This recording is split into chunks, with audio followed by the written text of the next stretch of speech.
Assalamualaikum warahmatullahi wabarakatuh. Perkenalkan, nama saya Haniatus Solehah dengan NIM 25210100170, kelas PAI 4, Program Studi Pendidikan Agama Islam, Fakultas Tarbiyah dan Ilmu Keguruan, Universitas Islam Negeri Kiai Haji Ahmad Siddiq Jember. Di sini saya akan menjelaskan hasil makalah saya yang berjudul Pancasila Ditinjau dari Ajaran Islam. Pancasila sebagai landasan negara Indonesia mengandung nilai-nilai etika dan moral yang sejalan dengan ajaran-ajaran agama Islam. Sila pertama, ketuhanan yang Maha Esa, misalnya mencerminkan prinsip tauhid dalam Islam yang menempatkan keesaan Tuhan sebagai dasar agama dalam kehidupan berbangsa dan bernegara. Tuhan yang satu menjadi sumber dari moralitas dan norma-norma masyarakat sehingga negara Indonesia berlandaskan nilai-nilai religius tanpa memihak pada agama tertentu. Ini sejalan dengan pendapat para ulama yang menyatakan bahwa prinsip ketuhanan dalam Pancasila sejalan dengan ajaran agama Islam yang mengutamakan nilai ketakwaan dan pengabdian kepada Allah Subhanahu wa taala.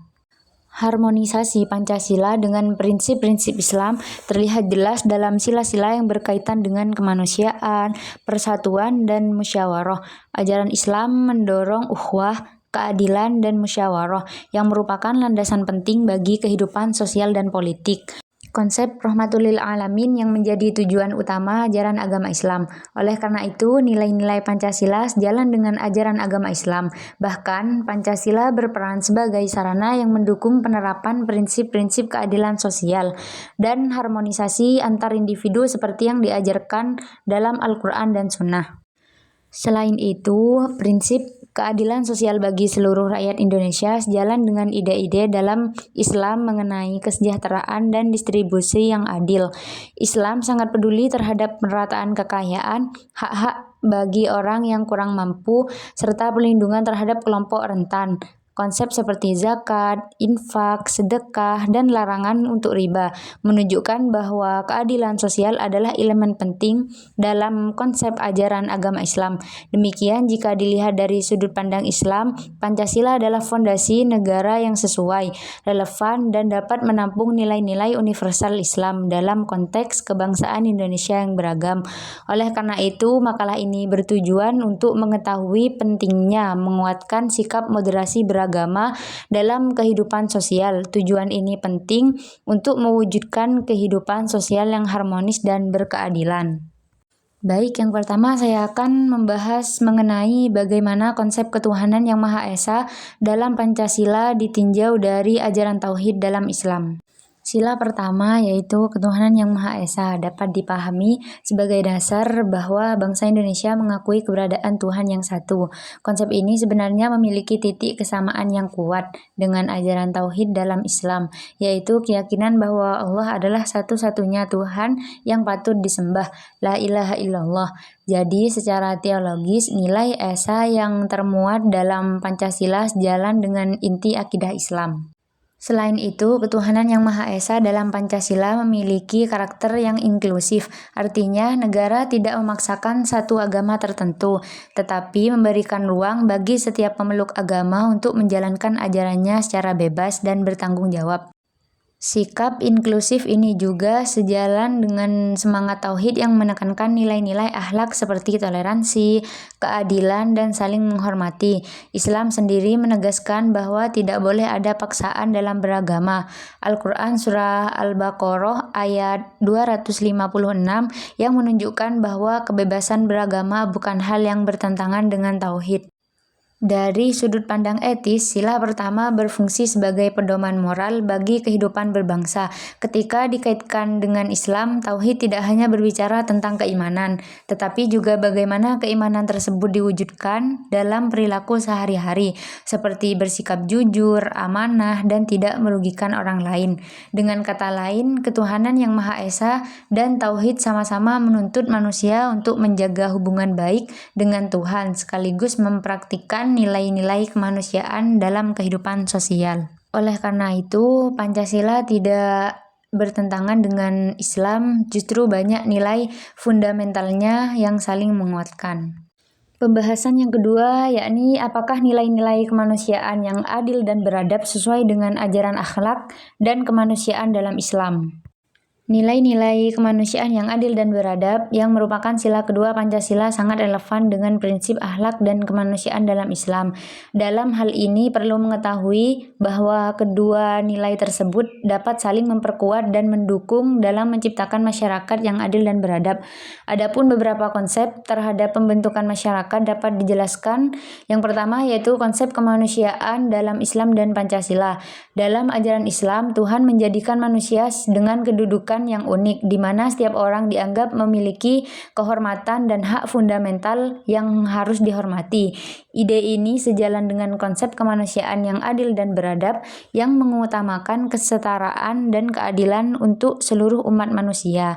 Pendidikan Islam memiliki peranan krusial yang menanamkan nilai-nilai ini dan memberikan penekanan pada pembentuk karakter dan moral yang baik. Contohnya, dalam proses pendidikan Islam, akhlak dibangun melalui bimbingan, pembiasaan, dan contoh teladan yang baik agar individu dapat menyadari pentingnya kemanusiaan dan mengaplikasikan dalam kehidupan sehari-hari. Yang kedua yaitu kemanusiaan yang adil dalam konsep keadilan sosial. Kemanusiaan yang berkeadilan menyoroti pentingnya keadilan sosial, yang juga merupakan bagian penting dari ajaran Islam. Keadilan adalah salah satu dasar dalam hubungan antar manusia yang ditekankan dalam berbagai ayat Al-Quran dan hadis. Seperti dalam prinsip Pancasila yang mendukung keadilan sosial, ajaran Islam juga menekankan perlunya kesetaraan dalam hak dan kewajiban di antara manusia, terlepas dari latar belakang mereka. Yang ketiga yaitu beradab dalam perspektif akhlak. Pancasila mengedepankan prinsip-prinsip yang beradab yang sejalan dengan nilai-nilai moral dengan Islam. Konsep moral dalam Islam mencakup perilaku positif terhadap orang lain. Dalam dunia pendidikan, pengembangan moral yang baik sangatlah krusial dan ini menjadi tanggung jawab bersama antara keluarga, institusi pendidikan, dan masyarakat. Selain itu, pendidikan agama Islam di era sekarang juga harus fokus pada penerapan prinsip-prinsip beradab dalam berbagai aspek kehidupan. Dengan demikian, tujuan dari pendidikan moral dalam Islam adalah untuk membentuk individu yang dapat bersikap baik dan beradab saat berinteraksi dengan orang lain. Dan yang keempat yaitu keterlibatan dalam penyelesaian masalah sosial. Islam menekankan pentingnya keterlibatan umat dalam menangani berbagai persoalan sosial. Sementara Pancasila juga menuntut peran aktif masyarakat dalam mewujudkan nilai kemanusiaan serta keadilan sosial. Baik, dilanjut dengan pembahasan ketiga yaitu bagaimana pandangan Islam terhadap prinsip persatuan bangsa dalam sila ketiga. Dalam Islam, konsep persatuan sebenarnya punya posisi yang sangat penting ketika kita lihat sila ketiga, persatuan Indonesia. Nilai ini sangat relevan dengan ajaran Islam tentang ukhuwah dan persaudaraan. Islam menekankan bahwa umat manusia pada dasarnya adalah satu kesatuan yang harus saling menjaga. Jadi, menjaga persatuan bukan cuma urusan sosial, tapi juga bagian dari ibadah dan akhlak dalam Islam. Apabila dikaitkan dengan konteks kebangsaan, Islam juga tidak menolak nasionalisme, selama itu tidak bertentangan dengan prinsip tauhid. Ada konsep ukhuwah watoniyah yang berarti persaudaraan atas dasar kebangsaan. Ini menunjukkan bahwa rasa cinta tanah air hubul waton dan komitmen menjaga negara tetap harmonis sebenarnya juga termasuk nilai yang dianjurkan. Persatuan bangsa dalam Pancasila sejalan dengan ajaran Islam yang mendorong umat Islam untuk menghindari perpecahan dengan menjaga stabilitas sosial. Selain itu, Islam mengajarkan untuk bekerja sama dalam hal kebaikan. Nilai ini sejalan dengan sila ketiga yang menuntut setiap warga negara berkontribusi terhadap persatuan dan pembangunan nasional. Indonesia yang beragam suku, agama, dan budaya dianggap sebagai bentuk sunatullah, sehingga tugas manusia adalah mengelola perbedaan itu menjadi kekuatan, bukan sumber konflik. Secara keseluruhan, prinsip persatuan dalam sila ketiga sangat kompatibel dengan nilai-nilai Islam. Keduanya sama-sama menekankan pentingnya kebersamaan, saling menghormati perbedaan, dan menjaga harmoni. Baik, dilanjut dengan pembahasan keempat, yaitu sila kerakyatan yang dipimpin oleh hikmat kebijaksanaan dalam permusyawaratan atau perwakilan selaras dengan konsep syuro dalam Islam. Sila keempat yaitu kerakyatan yang dipimpin oleh hikmat kebijaksanaan dalam permusyawaratan atau perwakilan merupakan prinsip fundamental dalam sistem pemerintahan Indonesia dan memiliki kesesuaian erat dengan konsep syuro dalam ajaran Islam. Nilai ini menegaskan pentingnya proses demokrasi melalui musyawarah dalam pengambilan keputusan, sebuah nilai yang telah melekat dalam tradisi budaya maupun ajaran agama di Indonesia, termasuk Islam. Dalam Islam, konsep syuro menekankan pentingnya partisipasi umat dalam menekankan kebijakan. Syuro adalah kewajiban bagi kaum muslim untuk terlibat dalam keputusan yang berdampak pada masyarakat serta berperan dalam fungsi eksekutif maupun legislatif. Hal ini selaras dengan sila keempat yang menuntut penggunaan hikmah dan kebijaksanaan dalam merumuskan keputusan bersama yang mencerminkan aspirasi rakyat. Nilai keadilan sosial dalam sila kelima berhubungan dengan konsep keadilan dan distribusi kesejahteraan dalam Islam. Sila kelima Pancasila, keadilan sosial bagi seluruh rakyat Indonesia, memuat gagasan mendasar mengenai pentingnya pemerataan kesejahteraan dan perlindungan hak-hak sosial seluruh warga negara. Maka keadilan dalam sila ini tidak hanya berkaitan dengan pemerataan ekonomi, tetapi juga mencakup jaminan akses terhadap pendidikan, kesehatan, kesempatan kerja, serta perlakuan yang setara dalam kehidupan bermasyarakat. Konsep tersebut memiliki keterkaitan erat dengan prinsip keadilan dalam ajaran Islam yang menekankan pentingnya bertanggung jawab individu maupun kolektif dengan memenuhi hak sesama. Instrumen seperti zakat, infak, dan sedekah menjadi contoh nyata bagaimana Islam menerapkan mekanisme redistribusi kekayaan untuk mengurangi ketimpangan sosial. Pembahasan yang keenam yaitu Pancasila mencerminkan ajaran Islam tentang keadilan, persamaan, dan keseimbangan hidup. Pancasila sebagai dasar falsafah negara Indonesia tidak hanya menjadi pedoman dalam kehidupan berbangsa dan bernegara, tetapi juga merefleksikan nilai-nilai universal yang ditemukan dalam berbagai tradisi moral dan agama, termasuk Islam. Banyak kajian menunjukkan bahwa terdapat titik temu antara Pancasila dan ajaran Islam, khususnya dalam 3 aspek utama, yaitu keadilan, persamaan, dan keseimbangan. Ketiga prinsip ini menjadi fondasi dalam pembentukan tatanan sosial yang adil dan harmonis. Pembahasan yang ketujuh adalah ajaran Islam mendukung pelaksanaan demokrasi Pancasila. Ajaran Islam dan Pancasila sebagai ideologi bangsa Indonesia pada dasarnya memiliki hubungan yang saling mendukung. Keduanya bertemu pada nilai-nilai dasar yang bersifat universal, seperti berkeadilan, kemanusiaan, dan penghormatan terhadap keberagaman. Nilai-nilai inilah yang membuat Islam dan Pancasila dapat berinteraksi secara harmonis dalam konteks kehidupan berbangsa. Temuan penelitian menunjukkan bahwa pendidikan agama Islam memiliki kontribusi penting dalam pembentukan karakter generasi muda melalui integrasi nilai-nilai Pancasila dalam proses pembelajaran agama. Siswa dapat tumbuh sebagai pribadi yang beradab, toleran, dan berpikiran maju.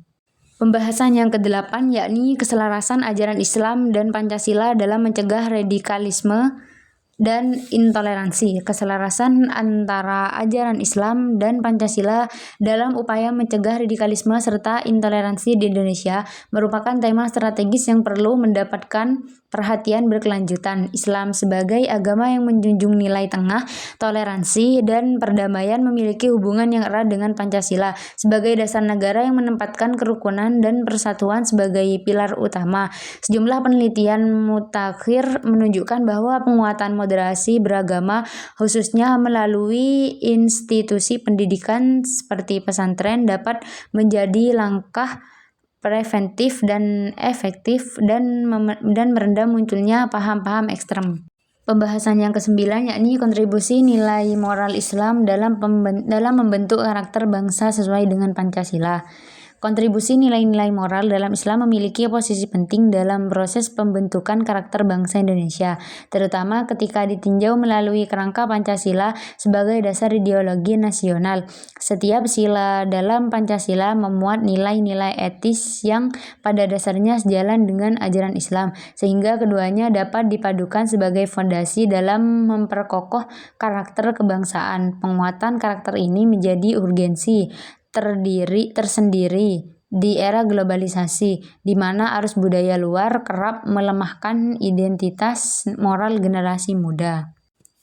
Pembahasan selanjutnya yakni peran Pancasila sebagai ideologi negara dalam menjaga kerukunan umat beragama menurut perspektif Islam.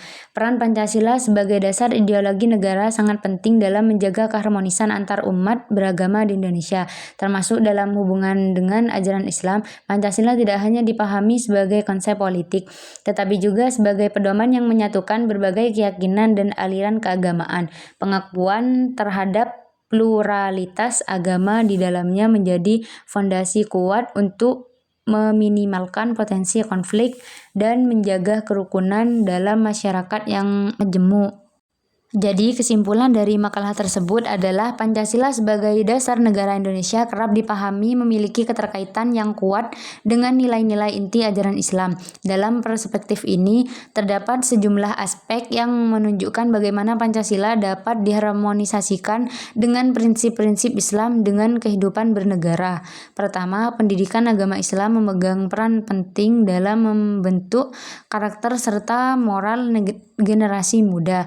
Hal tersebut selaras dengan nilai-nilai luhur Pancasila, terutama sila pertama, ketuhanan yang Maha Esa, yang menegaskan pentingnya hubungan spiritual manusia dengan Tuhan. Baik, cukup sekian. Apabila terdapat kesalahan, saya mohon maaf yang sebesar-besarnya. Wassalamualaikum warahmatullahi wabarakatuh.